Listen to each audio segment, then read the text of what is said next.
ये आकाशवाणी लखनऊ है। इलाकाई खबरें दीबा हाशमी से। अयोध्या में रामलला विराजमान की प्राण प्रतिष्ठा कल होगी। इस प्रोग्राम को तारीखी बनाने के लिए तैयारियां आखिरी मरहले में हैं। जश्न में डूबी अयोध्या केसरिया रंग से सज गई है। श्री राम जन्मभूमि की खूबसूरत फूलों और दिलकश झालरों से सजावट की गई है। जश्न के मद्देनज़र हिफाजत के पुख्ता बंदोबस्त किए गए हैं। इस आलीशान जश्न के शाहिद बनने के लिए हजारों राम भक्त अयोध्या पहुंच गए हैं। हालांकि प्राण प्रतिष्ठा प्रोग्राम के मद्देनज़र 22 जनवरी तक रामलला के दर्शन अकीदतमंदों के लिए बंद हैं। हमारे नामानिगार ने बताया कि मंदिरों में कीर्तन, भजन, रामायण और रामचरितमानस का पाठ मुसलसल हो रहा है। अयोध्या की सरहदें सील हैं। गाड़ियों का रुख दूसरे रास्तों की जानिब मोड़ दिया गया है। ड्रोन से निगरानी की जा रही है। अयोध्या की गलियों और चौराहों पर हजारों की तादाद में हिफाजती दस्ते मौजूद हैं। सरयू में आबी पुलिस मौजूद है। सारी रात पुलिस के जवानों ने चप्पे चप्पे की तलाशी ली है। प्राण प्रतिष्ठा प्रोग्राम से कब्ल हो रहे अनुष्ठान का आज आखिरी दिन है। रामलला को आज मुख्तलिफ पाक नदियों और दीगर पानी से गुस्ल दिया जाएगा। दीगर खुसूसी अनुष्ठान जैसे शैया अधिवास, अघोर होम और रात के जागरण के साथ वास्तु शांति अनुष्ठान भी होगा। मरकजी हुकूमत ने मीडिया इदारों और सोशल मीडिया को राम मंदिर प्रोग्राम से मुतल्लिक झूठ और गैर तस्दीक शुदा खबर पब्लिश और नश्र न करने की सलाह दी है।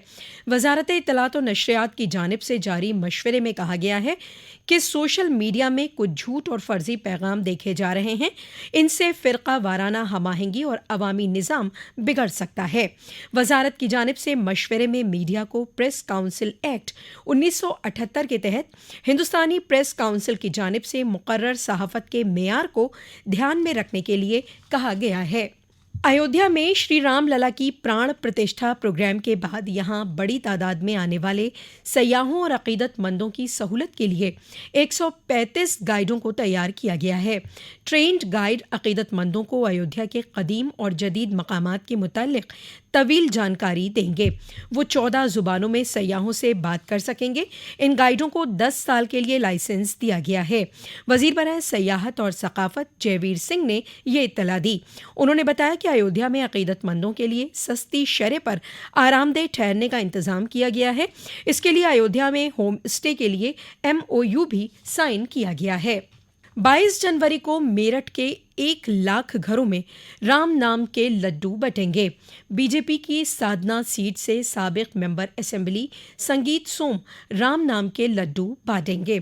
ये 3 दिनों से 16 भट्टियों पर रात दिन लड्डू बनाने का काम चल रहा है। साबिक मेंबर असेंबली संगीत सोम राम भक्तों के साथ मिलकर खुद भी लड्डू बना रहे हैं। 5-5 लोगों की 100 टीम लड्डू बांटेगी। साबिक मेंबर असेंबली संगीत सोम ने कहा है कि हम गिलहरी के रोल में राम नाम का काम कर रहे हैं। उन्होंने कहा कि बचपन से राम मंदिर बनने का सपना देखता आ रहा था। 500 साल का इंतजार अब खत्म हुआ। उत्तर प्रदेश के वजीर आला योगी आदित्यनाथ ने कल वजीर आजम नरेंद्र मोदी के ज़िला बुलंदशहर में आइंदा 25 जनवरी को मुजव्वज़ा प्रोग्राम की तैयारियों का मुआयना किया। आइंदा 25 जनवरी को वज़ीर आज़म के मुजव्वज़ा प्रोग्राम की तैयारियों का ये आखिरी मरहला है। वज़ीर आला ने पुलिस शूटिंग रेंज ग्राउंड वाक़े वज़ीर आज़म के मुजव्वज़ा प्रोग्राम के मकाम का मुआयना किया। उन्होंने अफसरान को सभी इंतज़ामात को वक्त से मुकम्मल करने के अहकाम दिए। वज़ीर आला ने प्रोग्राम के मकाम पर काम करने वाले मज़दूरों के बच्चों से मज़ाकिरात भी किया। बाद में वज़ीर आला ने मीडिया नुमाइंदों को खिताब भी किया।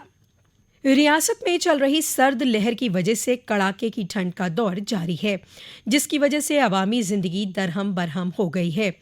महकमा मौसमियात के मुताबिक आज भी कोल्ड डे रहेगा। आज और कल घना कोहरा पड़ने का भी क़यास जाहिर किया गया है। घने कोहरे की वजह से रेल नक्लो हमल मुतासिर हो रहा है। कई ट्रेनें ताख़ीर से चल रही हैं। दरियासना दर्जे हरारत में मुसलसल गिरावट की वजह से कोल्ड डायरिया का असर भी बढ़ गया है। महकमा सेहत की जानिब से आवाम को ठंड में खुसूसी एहतियात बरतने का मशवरा दिया गया है। इसी के साथ आकाशवाणी लखनऊ से इलाकाई खबरों का ये बुलेटिन ख़त्म हुआ।